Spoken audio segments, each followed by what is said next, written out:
اهلا بيكم، انا محمد رضوان. لو انت شاري عقار تحت الانشاء وبيقول لك انك هتستلم العقار ده كورن شيل او بيقول لك نص تشطيب، لازم تتاكد نوع التشطيب بالظبط عامل ازاي. هل هو هيسلمك طوب احمر ولا هيسلمها لك على المحاره؟ لانك ممكن تكون فاهم انك هتستلم العقار ده نص تشطيب وتفاجئ انك هتستلمه على الطوب الاحمر، لان في خطأ بيحصل في مصر مع اغلب المطورين، ان هو بيقول لك كورن شيل وهي اصلا ما اسمهاش كورن شيل، هو الاسم الصح شيل اند كور، وهشرح ليه كمان شويه. فبيقول لك كورن شيل، انت بتفهم انه يقصد بيها نص تشطيب وهو بيكون يقصد بيها ان هي على الطوب الاحمر، وده طبعا غلط تماما. طيب خلينا اشرح كده سريعا ايه اللي مقصود وليه كلمه كورن شيل دي غلط ان انا اقولها على حاجه طوب احمر. الكلام ده يهمك كعميل كمشتري، ويهمك انت كمان كوسيط عقاري علشان تبقى فاهم الفرق بين الطوب الاحمر والمحاره والنص تشطيب والتشطيب الكامل. كلمه شيل اند كور هي كلمه امريكيه، مقصود بيها شيل، مقصود بيها اللي هي المحاره اللي بتبقى في البحر، اللي هو الصدف اللي بنلاقيه في البحر او على الرمله. وكلمه كور هي القلب بتاعه المحاره دي، فيبقى شيل الاول اللي هي المحاره وكور القلب بتاعه المحاره. فلما اقول لك شيل انا اقصد بيها الطوب الاحمر، الطبقه الخارجيه اللي هي الطبقه الخشنه بتاعه الطوب الاحمر. الكور هو الطبقه الداخليه اللي هي الطبقه الاسمنتيه اللي بتتعمل فوق الطوب الاحمر. عشان كده هي اسمها شيل اند كور، شيل الاول بعد كده كور.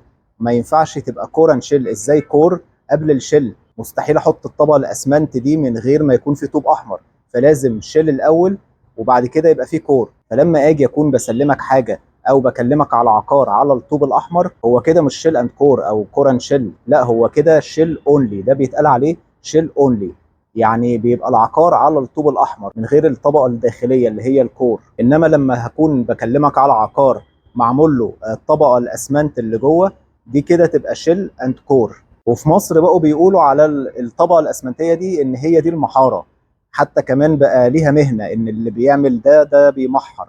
قصدهم على طبقه الاسمنت الداخليه، مش الطوب الاحمر الطبقه الخارجيه. فلما بيجي يقول لك انا هسلمك على المحاره، يقصد ان هو هيسلمك طوب احمر مع الطبقه الداخليه الطبقه الاسمنتيه. ولما بيقول لك هسلمك على الطوب الاحمر هو بيقولها لك كورن شيل، وده طبعا غلط تماما. فانت دلوقتي لو واحد فاهم الفرق واتقال لك ان العقار ده هتستلمه كورن شيل، وتفاجئ انك هتستلمه طوب احمر وانت فاهم انك هتستلمه نص تشطيب او هتستلمه بالمحاره، دي طبعا بتبقى مشكله. طبعا لو انت هتستلم متشطب بالكامل، هتستلم فولي فينيش، دي ما فيهاش مشكله. هو كده كده بيبقى فيه ملحق في العقد، بيبقى فيه تفاصيل التشطيب بالظبط، وبيبقى فيه نوع التشطيب اللي هيتعمل، وهل هو متشطب بالتكييفات ولا من غير تكييفات.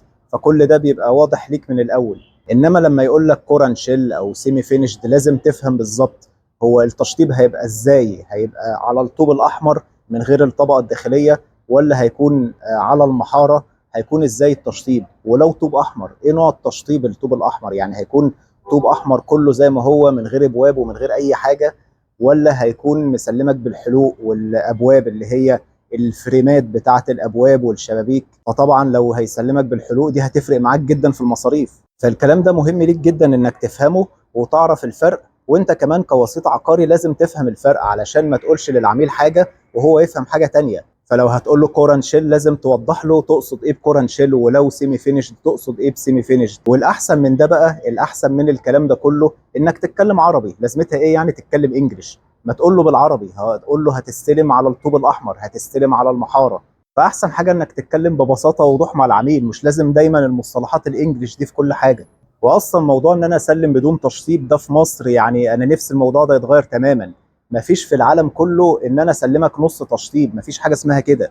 ان انا اسلمك عقار، خصوصا لو عقار سكني، اسلمه لك كنص تشطيب ولا طوب احمر. مفيش حاجه اسمها كده خالص في العالم. المفروض السكني كله يسلم متشطب.